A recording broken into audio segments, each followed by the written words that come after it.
Assalamualaikum warahmatullahi wabarakatuh. Hai semuanya, perkenalkan kami dari kelompok 9. Di sini saya sebagai moderator yang akan memandu jalannya presentasi yang berjudul Sains Anak Usia Dini. Nama saya Nisrin Neptinan Firdaus dengan NIM 230106847173. Perkenalkan, nama saya Hafiza Uma, NIM 230106844142. Saya Azifa Arya Satya dengan NIM 230106844089. Pengertian sains anak usia dini.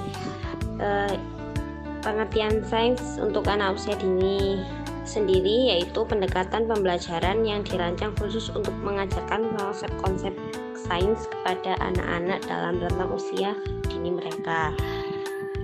Fokus utama adalah merangsang rasa ingin tahu mereka, mengembangkan keterampilan pengamatan, serta memperkenalkan prinsip-prinsip dasar sains melalui kegiatan yang sesuai dengan tingkat perkembangan dan pemahaman anak-anak. Ini juga melibatkan eksplorasi aktif, percobaan sederhana, serta interaksi dengan lingkungan sekitar untuk membangun dasar pemahaman mereka tentang alam dan fenomena sehari-hari. Selanjutnya ada beberapa manfaat dari pembelajaran sains anak usia dini. Yang pertama yaitu rangsangan kreativitas. Melalui eksperimen sederhana, anak dapat mengembangkan kreativitas mereka dan belajar berpikir di luar kotak. Yang kedua yaitu peningkatan keterampilan motorik, yaitu kegiatan seperti mencampurkan bahan atau menyentuh objek membantu peningkatan keterampilan motorik halus dan juga kasar. Yang ketiga yaitu pembangunan pemahaman logis, memahami prinsip-prinsip sains, membantu anak-anak membangun pemahaman logis tentang hubungan, sebab, akibat, dan pola-pola dalam alam. Yang keempat adalah stimulasi daya pikir analisis, proses berpikir ilmiah dapat merangsang kemampuan anak-anak untuk menganalisis informasi dan membuat kesimpulan. Yang kelima yaitu peningkatan bahasa dan juga kosakata. Melalui percobaan dan diskusi, anak-anak dapat memperluas kosakata mereka dan memahami konsep-konsep abstrak melalui bahasa. Yang keenam yaitu pengembangan sikap ilmiah, mempromosikan rasa ingin tahu dan kemauan untuk mencari jawaban atas pertanyaan mereka yang merupakan sikap dasar dari ilmu pengetahuan.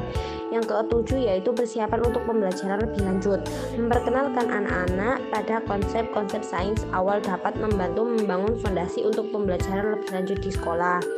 Yang kedelapan yaitu peningkatan kesadaran lingkungan. Melalui pemahaman tentang sains alam, anak-anak dapat tumbuh dengan kesadaran lingkungan dan kepedulian terhadap alam sekitar. Tujuan sains untuk pendidikan anak usia dini yang paling mendasar adalah untuk mengembangkan individu agar melek terhadap ruang lingkup sains itu sendiri, serta mampu menggunakan aspek-aspek fundamental dalam memecahkan masalah yang dihadapinya. Jadi, fokus program pengembangan pembelajaran sains hendaklah ditujukan untuk memupuk pemahaman, minat, dan penghargaan anak didik terhadap dunia di mana mereka hidup. Tujuan penelitian menurut para ahli. Menurut Lieber pada tahun 1994, pembelajaran sains pada anak usia dini hendaklah ditujukan untuk merealisasikan 4 hal, yaitu yang pertama, mengembangkan pembelajaran agar anak memiliki kemampuan memecahkan masalah yang dihadapinya melalui penggunaan metode sains. Yang kedua, agar anak-anak memiliki sikap-sikap ilmiah. Yang ketiga, nantinya anak mendapatkan pengetahuan dan informasi ilmiah yang lebih dipercaya dan baik. Yang keempat, anak menjadi lebih berminat dan tertarik untuk menghayati sains yang berbeda dan ditemukan di lingkungan dan alam sekitarnya. Selanjutnya ada keterampilan sains bagi anak usia dini. Keterampilan sains bagi anak usia dini dapat membantu mereka mengembangkan berbagai keterampilan. Yang pertama, keterampilan observasi. Keterampilan ini meningkatkan kemampuan anak dalam mengamati dunia di sekitar mereka dengan teliti. Yang kedua, keterampilan kognitif. Keterampilan ini memperkuat keterampilan berpikir, pemecahan masalah, dan pemahaman konsep-konsep dasar sains. Yang ketiga, keterampilan motorik halus dan kasar. Penggunaan alat-alat sains sederhana dapat membantu mereka mengembangkan keterampilan motorik anak-anak. Yang keempat, keterampilan bahasa. Melalui percakapan dan diskusi, anak-anak memperluas kosakata mereka dengan mengembangkan kemampuan berkomunikasi. Yang kelima, keterampilan sosial. Keterampilan sosial berkolaborasi dalam kegiatan sains dan mendorong anak-anak untuk bekerja sama, berbagai ide, dan menghargai pandangan teman sebayanya. Sedangkan ada penjelasan keterampilan yang didapat pada anak usia dini. Yang pertama, melalui eksperimen. Anak usia dini dapat mengembangkan keterampilan, pengamatan, dan pemahaman tentang dunia di sekitar mereka. Yang kedua, melalui observasi, membantu anak-anak mengasah kemampuan pengamatan mereka, memperkuat indera, dan memahami peristiwa sehari-hari. Sedangkan melalui perbandingan, anak-anak dapat membangun pemahaman konsep perbandingan dan persamaan yang merupakan dasar untuk berpikir kritis. Yang keempat, klarifikasi membantu anak-anak mengelompokkan objek atau ide berdasarkan karakteristik bersama, mengembangkan pemahaman mereka tentang kesamaan dan perbedaan. Yang kelima, dari pengukuran memberikan kesempatan bagi anak-anak untuk memahami konsep kuantitas, ukuran, dan hubungan matematis melalui aktivitas pengukuran. Yang keenam, komunikasi. Komunikasi memungkinkan anak-anak berbagi ide, pengamatan, dan pengetahuan mereka dengan orang lain, memperkaya perkembangan bahasa dan kemampuan interpersonal. Yang terakhir, ada contoh permainan sains untuk anak usia dini. Yang pertama, melakukan eksperimen air dan minyak. Anak-anak dapat mempelajari sifat air dan minyak dengan mencampurkan keduanya ke dalam wadah, dan mereka dapat mengamati bagaimana interaksi antara keduanya. Yang kedua, percobaan buatan sendiri. Mendorong anak-anak untuk membuat mainan sederhana seperti menggunakan kertas lipat. Lalu mereka membuat perahu kertas.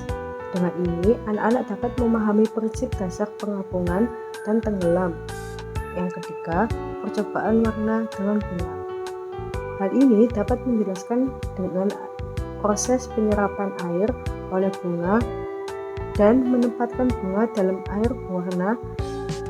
Hal ini dapat mengamati perubahan warna pada bunga. Yang keempat, pencampuran warna. Membuat kegiatan pencampuran warna dengan cat air atau tinta untuk membantu anak-anak memahami konsep dasar penggabungan warna. Yang kelima, eksplorasi bahan. Memperkenalkan anak-anak pada berbagai jenis bahan dan membantu mereka memahami perbedaan antara kedua bahan-bahan tersebut. Yang keenam, pengamatan binatang dan tanaman. Mengajak anak-anak untuk mengamati perilaku binatang atau pertumbuhan tanaman di sekitar mereka untuk memahami siklus kehidupan, interaksi ekosistem yang sederhana. 7. Percobaan dengan magnet. Mempelajari sifat magnet dengan menggunakan magnet kecil untuk menarik benda-benda logam atau pembuatan kompas sederhana. Yang ke-8, percobaan pembekuan air. Menggunakan air dalam berbagai bentuk, seperti air yang cair, es, atau uap. Hal ini untuk membantu anak-anak memahami konsep perubahan wujud zat. Pentingnya untuk memastikan bahwa kegiatan tersebut aman dan sesuai dengan tingkat perkembangan anak usia dini. Baik, teman-teman, terima kasih sudah mendengarkan dan memahami hasil presentasi dari kelompok kami. Saya mewakili teman-teman saya memohon maaf apabila ada salah kata atau kurangnya dalam menjelaskan materi. Sekian, terima kasih. Wassalamualaikum.